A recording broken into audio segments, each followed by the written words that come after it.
नमस्कार दोस्तों, स्वागत है हमारे YouTube channel cyclone analyser of India में। यहाँ आपको मिलेगी मौसम की सटीक और ताज़ा जानकारी। हमारा पूरा वीडियो देखें और मौसम के हर अपडेट के लिए हमारे चैनल को सब्सक्राइब करें। वीडियो को लाइक करना न भूलें ताकि आपको मिले सटीक मौसम, वर्षा और साइक्लोन की जानकारी। इस वीडियो में हम आपको बंगाल की खाड़ी के जुड़वां सिस्टम्स के बारे में अपडेट्स देने जा रहे हैं, खासकर इनमें से कौन सा सिस्टम और आगे बढ़कर ट्रॉपिकल साइक्लोन में तीव्र हो सकता है, उनका ट्रैक क्या होगा और कहां लैंडफॉल हो सकता है। तो वीडियो को अंत तक देखें पूरी जानकारी के लिए। बिना किसी देरी के चलिए वीडियो शुरू करते हैं। तो सबसे पहले श्रीलंका के तट के पास स्थित लो प्रेशर एरिया की बात करते हैं। इस सिस्टम का तीव्रता इंटेंसिफिकेशन प्रक्रिया धीमी रहने की संभावना है क्योंकि यह श्रीलंका के बहुत करीब से गुजरेगा। दक्षिण पश्चिम बंगाल की खाड़ी में आने के बाद इस सिस्टम की तीव्रता प्रक्रिया धीरे धीरे बढ़ेगी और ये दक्षिण पश्चिम बंगाल की खाड़ी में एक ट्रॉपिकल डिप्रेशन में और तीव्र होगा। ट्रॉपिकल डिप्रेशन में तीव्र होने के बाद इस सिस्टम के और आगे बढ़कर एक ट्रॉपिकल साइक्लोन में तीव्र होने की संभावना है। इस सिस्टम का ट्रैक दक्षिण पश्चिम बंगाल की खाड़ी से बदलने की संभावना है। हमारी ताज़ा विश्लेषण के अनुसार इसका ट्रैक उत्तर से उत्तर पश्चिम दिशा की ओर रहने की संभावना है।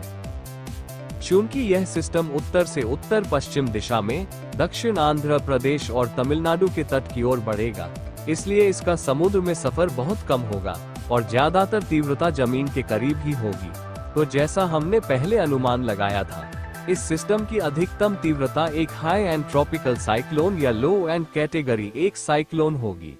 अगर ये तेजी से तीव्र होता है तो हम एक ज्यादा शक्तिशाली साइक्लोन की उम्मीद कर सकते हैं। अब बात करते हैं दूसरे सिस्टम की, जो मलक्का जलधारा के पास स्थित है। हमारी विश्लेषण के अनुसार ये सिस्टम कल ही एक ट्रॉपिकल डिप्रेशन में तीव्र हुआ है।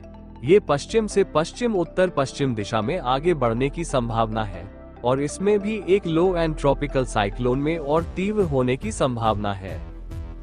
पहले ज्यादातर वायुमान मॉडल्स इस सिस्टम के बारे में एकमत थे कि यह पूर्व, मध्य और पश्चिम मध्य बंगाल की खाड़ी की ओर बढ़ेगा और एक शक्तिशाली साइक्लोन बन सकता है, और अब ये सहमति बहुत कमजोर हो गई है।